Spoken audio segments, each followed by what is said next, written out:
말씀을 통해서 함께 귀한 은혜 나누는 시간 갖기로 합니다. 저희들이 어렸을 때나 수십 년이 지난 지금이나 밤은 무섭습니다. 밤이 안 무서우신 분 손 들어보세요. 밤이 무서워요. 옛날에 밤은 짐승이 무서웠어요. 호랑이가 나타나면 어떻게 하나, 여우가 나타나면 어떻게 하나, 뱀이 나타나면 어떻게 하나, 귀신이 나타나면 어떻게 하나. 또 여러분, 산이 이렇게 굴곡진데 S자로 이렇게 돼 있는데 또 길이 이렇게 굽어 있는 곳을 가는 것을 좀 두려워했습니다. 왜냐하면 항상 어른들이 거기서 호랑이를 만났다고 그러고, 그리고 거기에 여우나 살쾡이 이런 것들을 보았다고 했기 때문에 혹시라도 그것들이 튀어나올까 봐 무서워했습니다. 그 당시 밤은 지금처럼 밝지 않았어요. 더군다나 시골에서 자란 저는 칠흑같이 어두운 밤이 되면 할머니 품에 안겨서 무서움의 실체들에 대한 이야기를 숨죽이며 들으면서 귀를 쫑긋하고 듣다가 잠이 들곤 했습니다. 어쩌다 친구들 집에 이 밥 마실 가서도 혼자 화장실 가는 것이 그렇게 무서웠어요. 할머니나 어른들이 들려준 화장실 이야기 밑에서 손이 쑥 나와가지고 창자를 빼간다, 이런 이야기를 들었기 때문에 화장실 가는 게 무서웠습니다. 제가 자란 동네 앞에는 이 뒷굴이라고 하는 마을이 있습니다. 근데 그 마을 입구에 사람이 죽을 때 상여를 메고 지나가는 상여 집이 있었어요. 빈집이지만 우리는 그곳에 귀신이 붙어 있다고 생각을 해서, 왜? 그렇게 어른들이 말해줬기 때문에. 그래서 상여 집을 지날 때 굉장히 돌아서 가고 그 집을 볼 때마다 무서움을 느꼈습니다. 또 저희 동네는 조그만한 저수지가 있었는데 거기서 수영하다 죽은 사람들을 보았고 자살한 사람들의 시체를 보았습니다.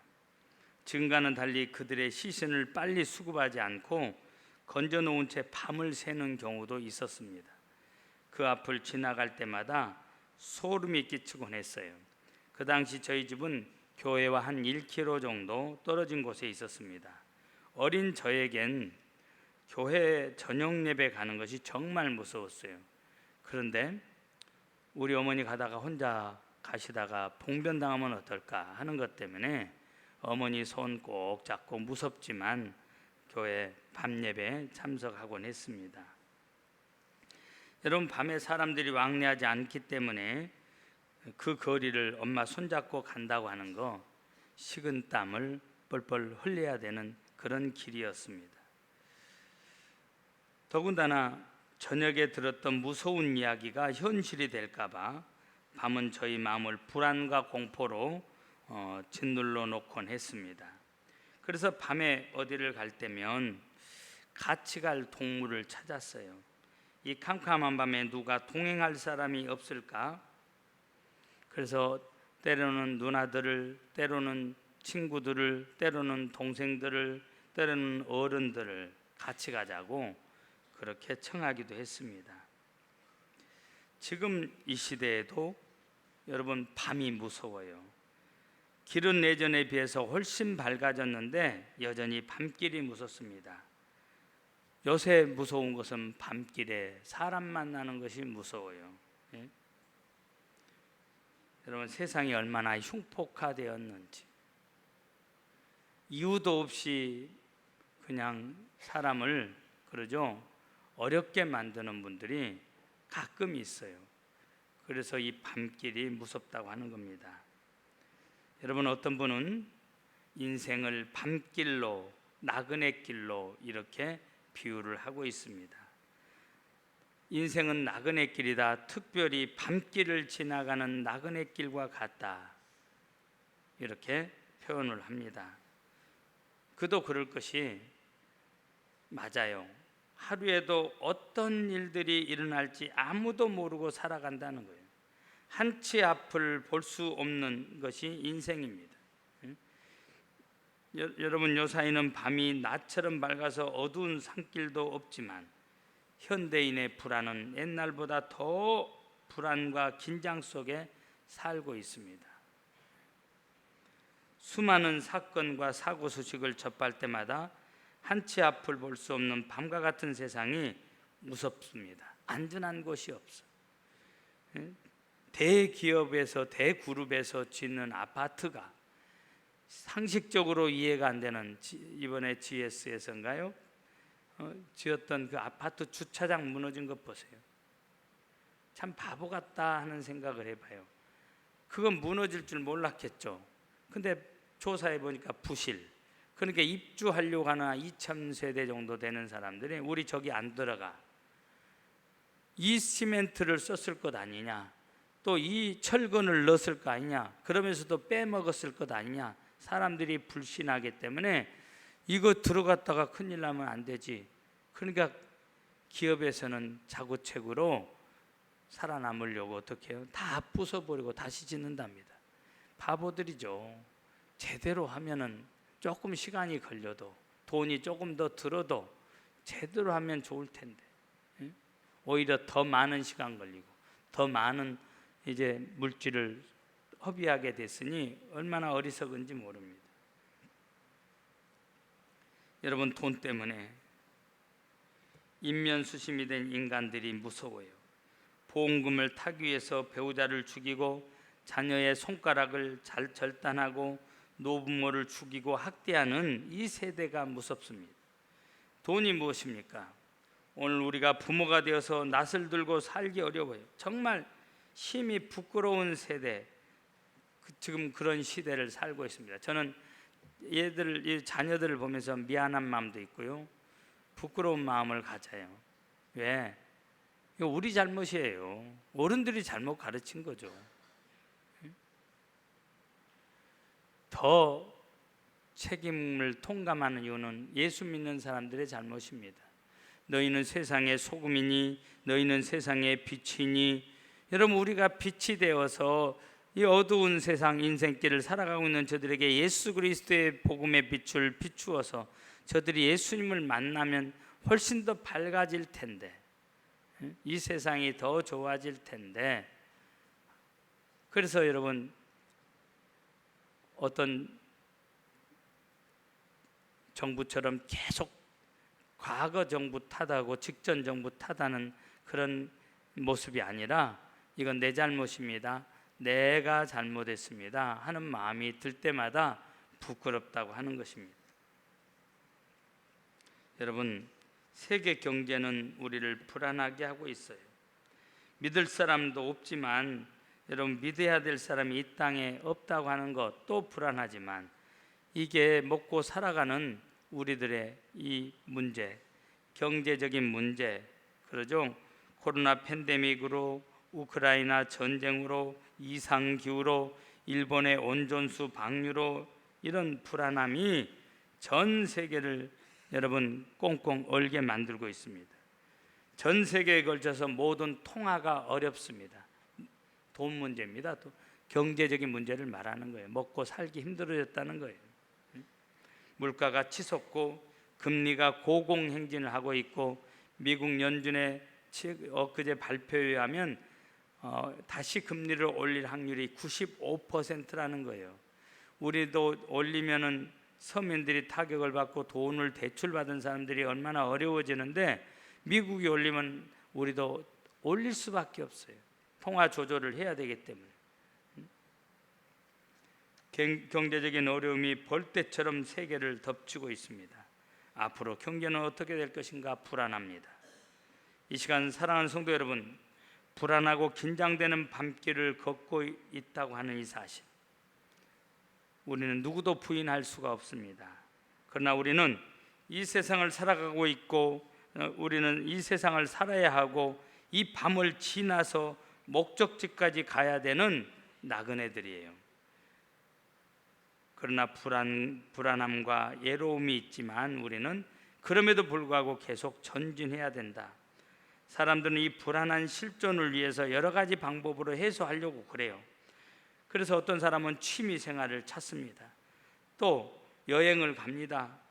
또 어떤 사람은 프로그램에 참여하기도 합니다. 요새 TV도 보니까 프로그램이 얼마나 많아지고 채널이 많아지고 다양한지 몰라요. 그게 다 뭔지 아십니까? 이 현대인들을 불안함에서 달래보려고 어떻게 해서든지 정신을 그쪽으로 쏠리게 해가지고 그 인간의 불안함을 해소시켜 볼까 하지만, 여러분, 아무리 채널이 늘어나고 아무리 프로그램이 늘어나도 인간의 근본적인 불안함을 이 세상에서는 누구도 해결해 줄 수 없다고 하는 거예요. 우리는 요단강을 건너갈 때까지 이 불안함을 잠재울 수가 없습니다. 여러분, 요단강을 건너갈 때까지 나와 동행해 줄 사람도 없어요. 이 무거운 세상짐을 같이 지고 동행해 줄 사람 없어. 왜? 너도 인생의 짐이 무거운데, 자기 짐 지기도 버거운데 어떻게 남의 짐까지 져줄 수 있어요? 없습니다. 그렇지만 여러분, 세상은 답이 없지만 우리 하나님에게는 답이 있어요. 세상은 끝이라고 말하지만 우리에게는 이제 다시 시작이다. 일어나라, 빛을 발하라. 여러분, 시작이라고 말씀을 하고 있습니다. 인생의 모든 문제의 종결자 되시는 분이 우리는 누구라고 하는 이 사실을 알고 있어요. 예수 그리스도밖에 없어요. 믿습니까? 이 칠흑 같은 어둠 속을 헤쳐나갈 수 있는 힘은 우리 주 예수님 때문에 가능하다고 하는 겁니다. 이때 우리가 부르는 찬양이 있죠. 나의 등 뒤에서 나를 도우시는 주, 나를 도우시는 주. 나의 인생길에서, 나의 인생길에서 지치고 고나요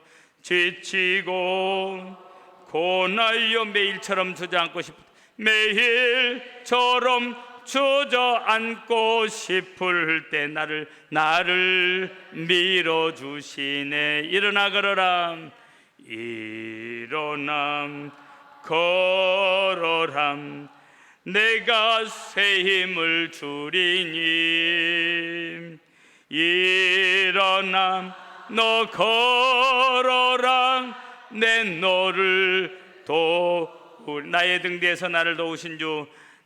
우리 박수 치면서, 등 뒤에서 나를 도우시는, 평안히 길을 갈 땐 보이지 않아도 평안히 길을 갈 땐 보이지 않아도 지치고 곤하여 넘어질 때면 다가와 손 내미시네. 주님, 일어나 걸어라, 내가 새 힘을 주리니.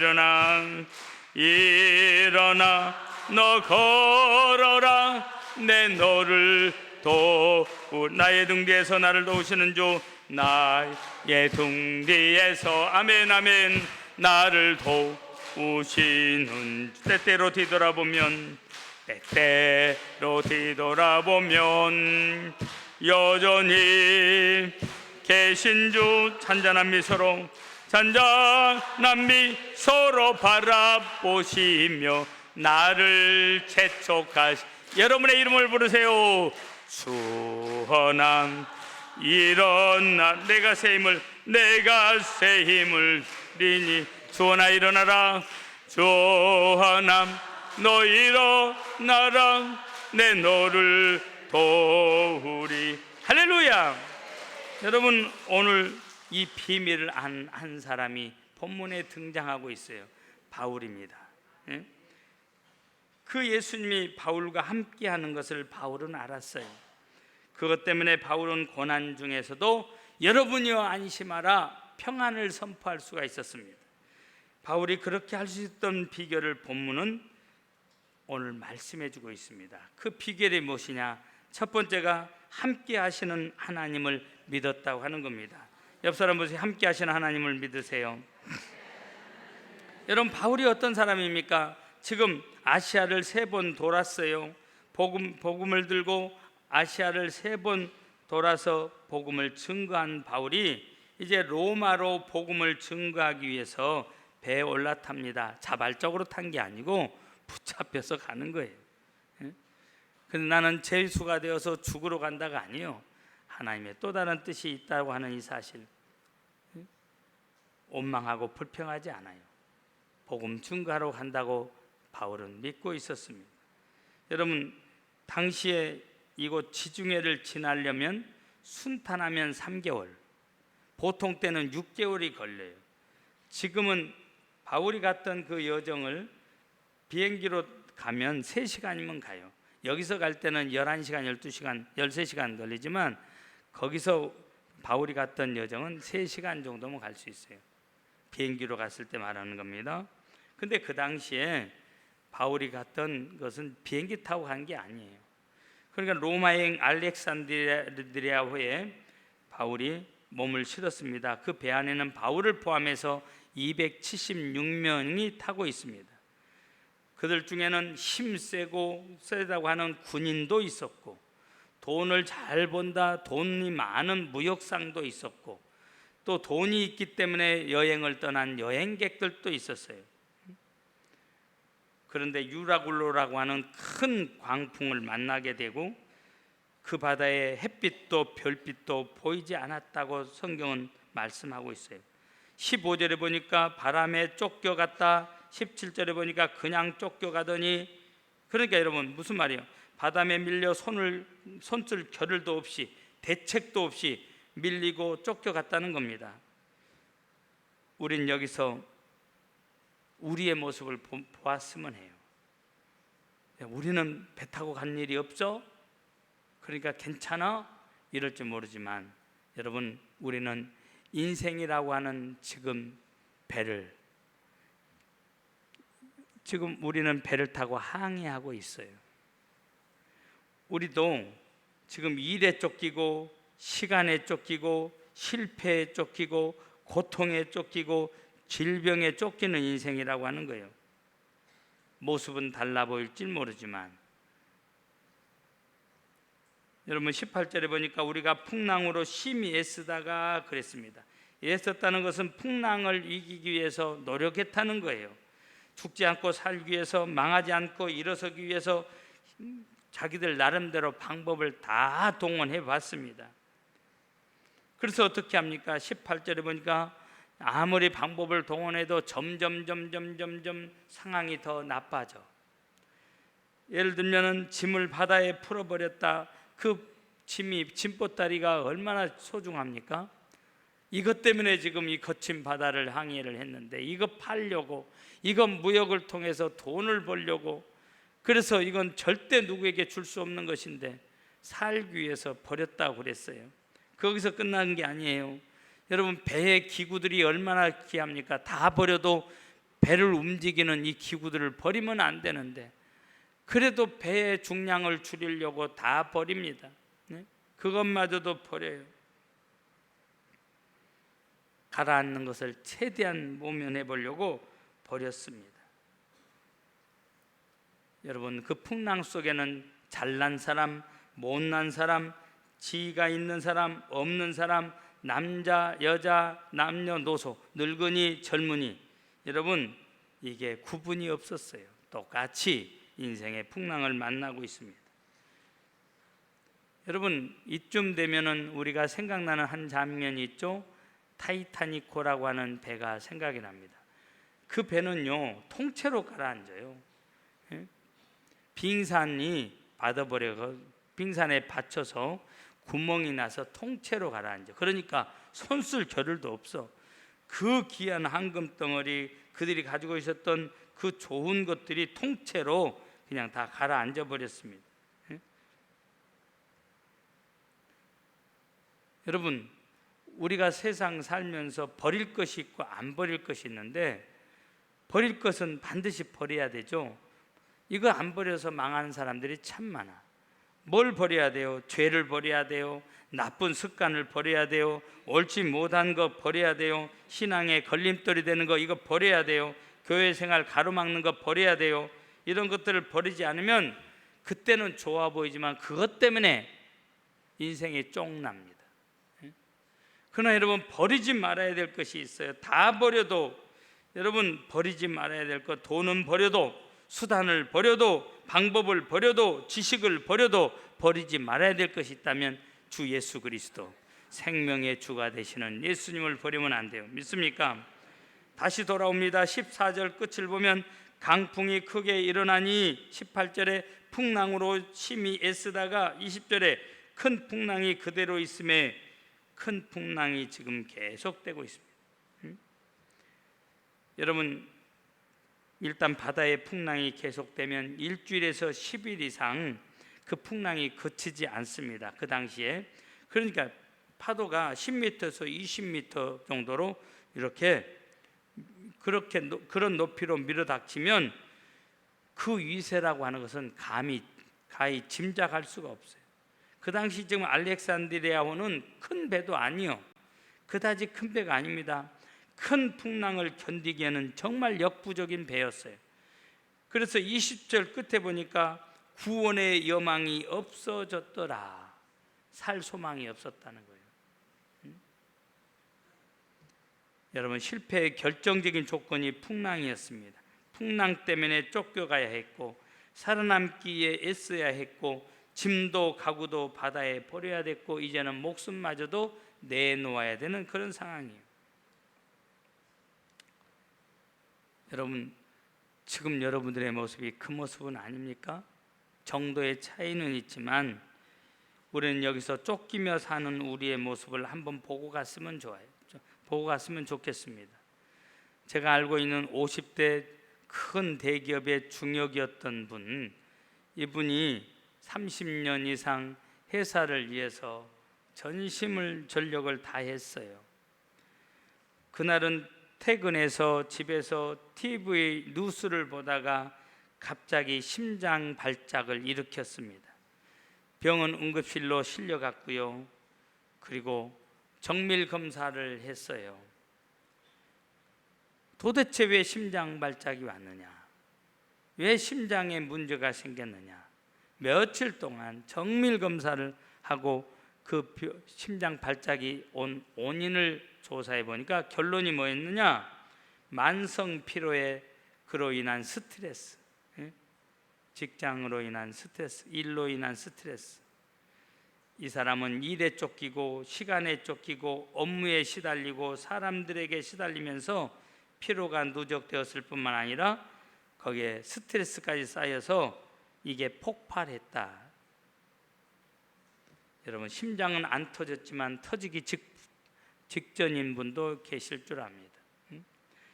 여러분 보세요. 내가 돈을 관리해야지 돈이 나를 지배하면 오래 못 살아. 스트레스 받습니다.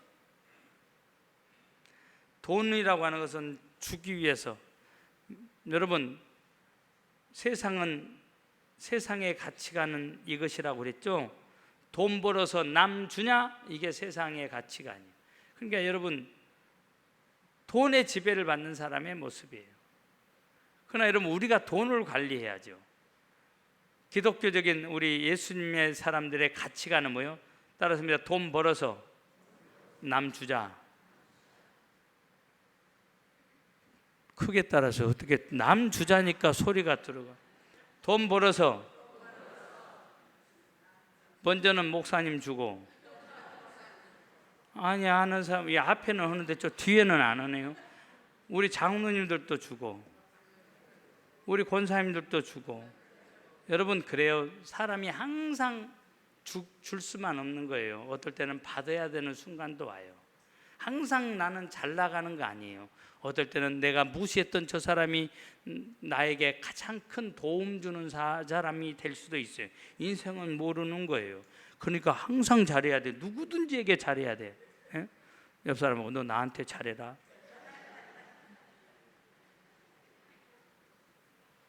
잘해야 돼요. 어느 구름에서 비가 내릴진 몰라요. 예? 손바닥만한 구름에서도 비를 내렸을 때 3년 6개월 동안 가물었던 돼지를 다 흠뻑 적셨잖아요.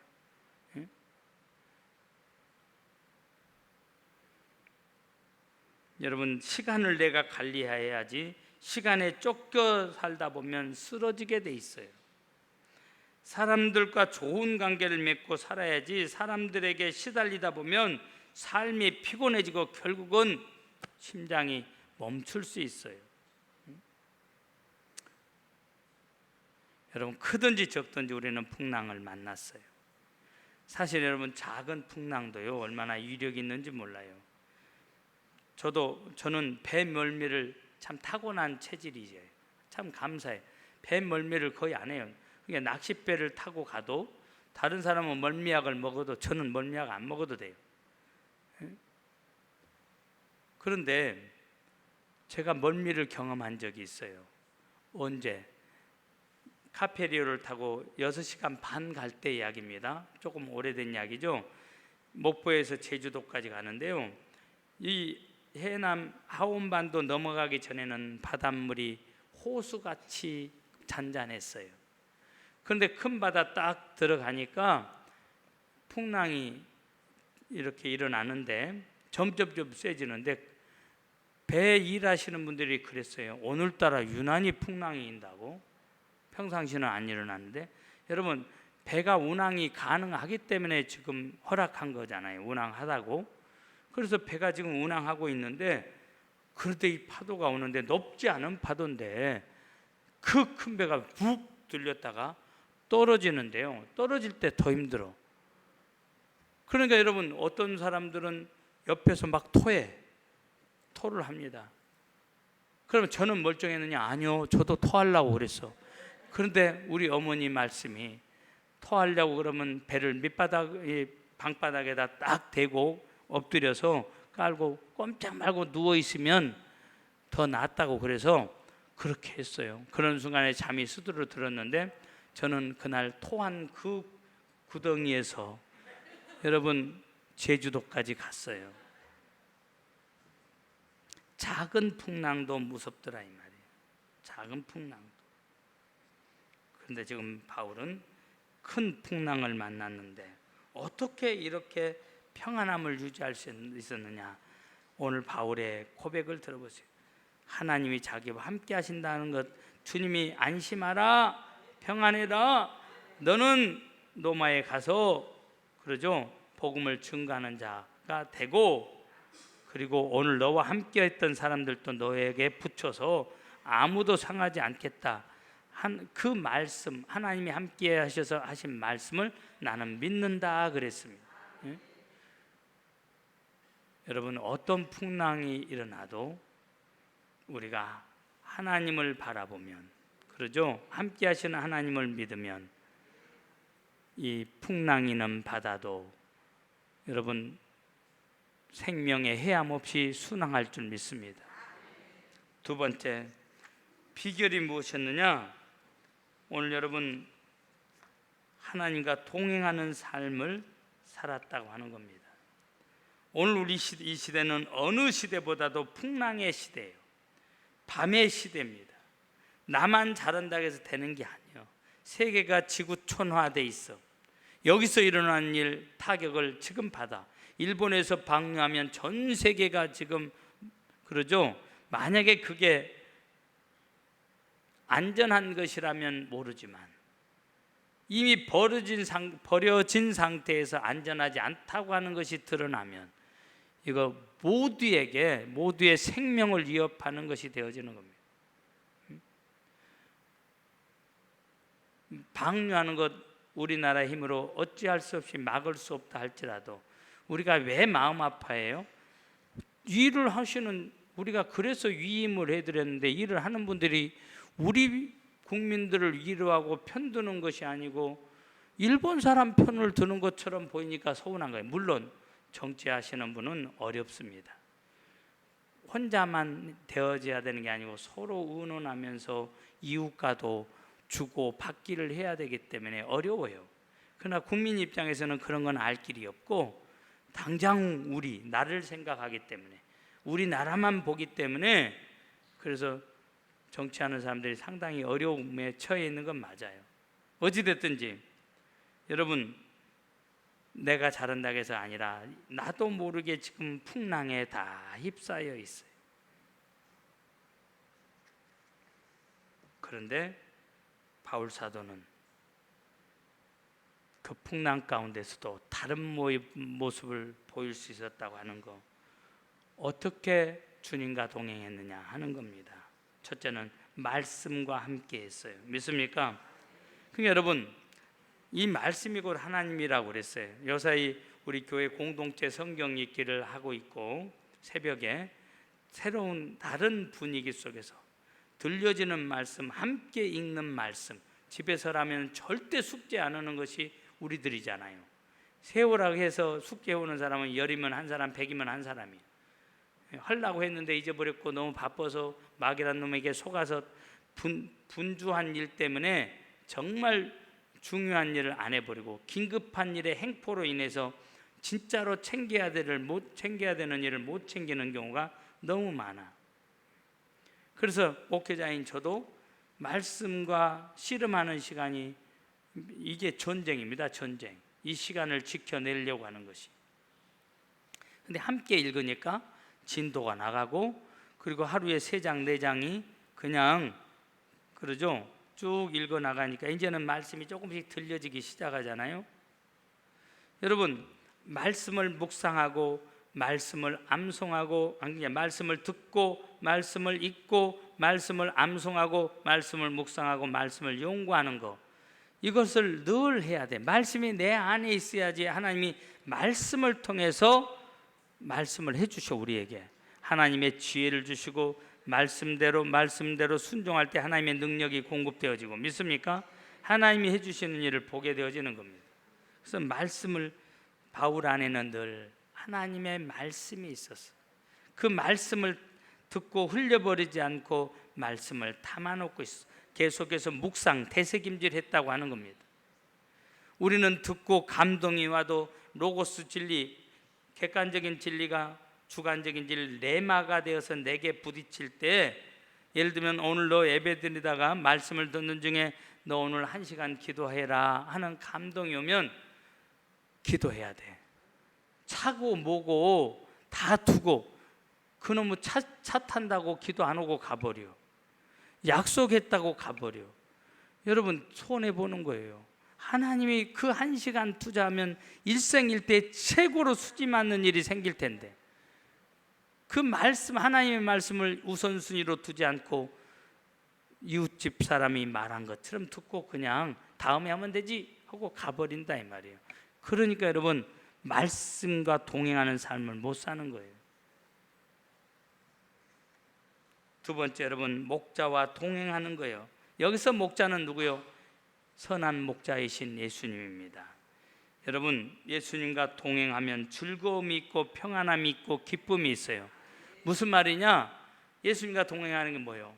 주님이라면 어떻게 생각하실까? 주님이라면 어떻게 말하실까? 주님이라면 어떻게 행하실까?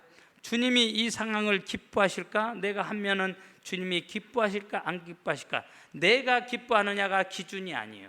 주님이 기뻐하시느냐 안 기뻐하시느냐, 믿습니까? 이게 선한 목자이신 주님과 동행하는 거예요. 여러분, 대표적인 사람이 다윗입니다. 구약 성경의 다윗이에요. 다윗이 시편 23편을 고백할 때는 최고로 어려운 풍랑을 만났을 때, 바울의 일생에서 가장 높은 파고를 만났을 때 한 고백이에요.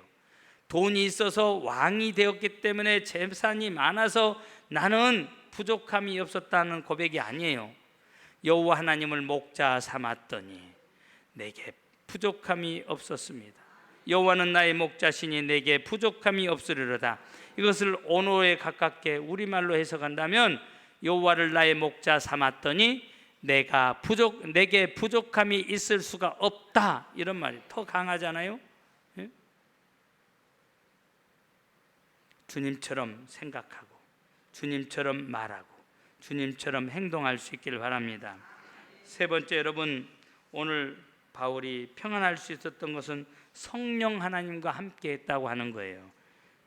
마귀와 싸워 이기는 길, 여러분, 세상을 이기는 길은 성령님의 능력으로만 가능해요. 성령님과 함께 할 때 가능합니다. 그러니까 성령 충만하지 않으면 안 돼요. 이 성령 충만한 길은 힘으로도 능으로도 안 돼. 기도밖에 없어요. 여러분, 기도할 때 성령 충만해지는 거예요. 예? 마귀를 이길 수 있는 힘이 생겨. 저는 영적인 싸움을 수없이 많이 하고 있기 때문에, 여러분, 어른이 힘이 세다고 귀신 들린 한 사람에게 귀신 들리는데 그 사람에 있는 귀신을 쫓아낼 수 있느냐? 천만의 말씀. 오히려 창피만 당합니다. 너 어제 뭐 했잖아? 너 이렇게 살았잖아? 너 이렇게 하고 있잖아? 다 드러내버려요. 그런데 여러분, 어린아이라도, 기도하는 아이, 영적인 싸움 할 줄 모르는 어린아이라도 기도하는 아이를 보면, 아 무서워, 그 큰 소리 치던 귀신이, 사람 안에서 큰 소리 치던 귀신이 그 아이를 보고 무섭다고 그래요. 아이가 무슨 무서워, 힘도 없는데. 기도를 통해서 자기도 모르게 공급되어지는 하나님의 능력이 임해 있기 때문에. 믿습니까? 그래서 기도해야 돼요. 여러분, 성령 충만하기 위해서 어떤 기도해야 되느냐? 회개할 때 거룩한 영이신 성령이 임하시는 거예요. 회개하는 거예요. 여기서 말하는 것은 회개. 여러분, 미숙한 사람의 회개는 우리가 하면 안 돼. 이제는 그 단계를 뛰어넘어야 돼. 미숙한 사람의 회개는 도덕적인 죄, 윤리적인 죄를 회개. 하나님, 까지 따먹었습니다, 용서해 주세요. 수박 따먹었습니다, 용서해 주세요. 오이 따먹었습니다, 용서해 주세요. 이런 옛날에 어른들이 회개하는 거 보니까 그런 걸 했더라고. 여러분, 윤리적으로 도덕적으로 이제는 예수 믿게 되면 그거 하라고 해도 안 해. 남의 것 쳐다도 보지 않아. 남의 거 훔치려고 그러면 더 괴로워. 그런 죄를 안 범하죠. 그런데 여러분, 우리는 성숙한 자에 회개해야 돼. 어떤 거? 오늘 말씀을 듣다가 너 남편을 사랑해라, 너 왜 남편에게 함부로 하냐, 이 말씀이 내게만 들려진 내 말로 꽂혔어. 그러면 집에 가서 남편에게 잘못했다고, 미안하다고, 내가 조금 더 부드럽게 이야기했어야 되는데 당신의 마음을 헤아리지 못했다고 이렇게 했어. 그럼에도 불구하고 회개를 해. 어떤 회개? 하나님 말씀을 통해서 나에게 가르쳐 주셨는데, 깨달음을 주셨는데, 그래서 제가 집에 가서 했습니다. 그런데 하나님이 원하시는 수준은 요만큼이었는데 내가 한다고 했지만 요것밖에는 못했습니다. 하나님의 수준에 이르지 못한 부분을 회개하는 거예요. 주님, 제가 내일은 더 잘하겠습니다. 하나님의 수준에 이르지 못한 건 용서해 주세요. 믿습니까? 이게 성숙한 자의 회개예요. 그럴 때 성령 충만함이 임할 줄 믿습니다. 마지막 하나입니다. 바울은 기도하는 사람이었어요. 여러분, 하나님께 드리는 기도, 사방이 막혔을 때 세상 사람들은 헤어날 곳이 없어. 그런데 여러분, 우리에게는 오방이 있어. 그런데 이 오방을 뚫는 것은 닫혀져 있는 사람, 여러분, 오방이 있지만은 어떤 사람에게는 이 오방이 닫혀져 있어. 그런데 어떤 사람에게는 이 오방이 열려져 있어. 어떤 사람에게 열리느냐? 기도하는 사람에게 열리는 거예요. 내가 산을 향하여 눈을 들리라, 나의 도움이 어디서 올꼬, 천지를 지으신 여호와에게서로다. 하나님을 향하여 부르짖는 사람에게 항상 열려있는 방향이 오방이요. 여러분, 신앙생활 한다, 교회 다닌다 하면서 저절로 오방이 열려있는 거 아니에요. 내가 하나님께 부르짖을 때, 주님 이 손을 꼭 잡고 가주세요. 주님요, 이 손을 꼭 잡고 가소서. 약하고 피곤한 이 몸을 폭풍 흑암소 해치사 빛으로 손잡고 날 인도하소서. 인생이 힘들고 고난이 겹칠 때 주님요, 날 도와 주소서. 외치는 이 소리, 외치는 이 소리, 귀 기울이시사 손잡고 날 인도하소서. 여러분, 기도할 때 하나님의 능력이 공급되어져. 기도할 때 여러분, 엉켜있는 실타래가 풀어집니다. 기도할 때 막힌 담이 헐어져요. 기도할 때 질병의 문제가 해결됩니다. 기도할 때 채무의 영이 떠나갑니다. 여러분, 기도할 때 관계에 틀어진 것이 화목한 관계로 바꿔집니다. 믿습니까? 그래서 기도하라는 거예요. 괴롭혀서가 아니에요. 기도해야지 여러분들이 승리자가 될 수 있기 때문에. 여러분, 기도해야 돼요. 기도는 공짜가 없어요. 기도보다 더 강력한 무기 없어요. 기도한 만큼 돼요. 여러분, 기도하는 것이 주님과 동행하는 거예요. 믿습니까? 문제 없는 사람이 어디 있습니까? 다 문제가 있어요. 그러나 문제 가운데 사방이 막혀서 기도로 오방을 뚫으면, 오방이 열리면 우리는 이런 고백을 해요. 차츰차츰 안개는 걷히고 하나님 지으신 그 길이 보이리라. 가는 길이 원통 어둡게만 보여도 하나님은 실수하지 않으신다네. 할렐루야. 눈을 감으시기 바랍니다.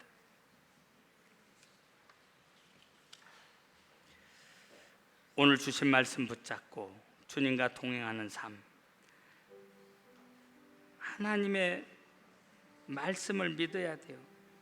하나님과 동행하는 삶을 살아야 돼요. 여러분의 부족한 부분을 회개하고 결단하는 시간 갖기로 합니다. 직접 여러분의 음성을 하나님께 들려드리세요.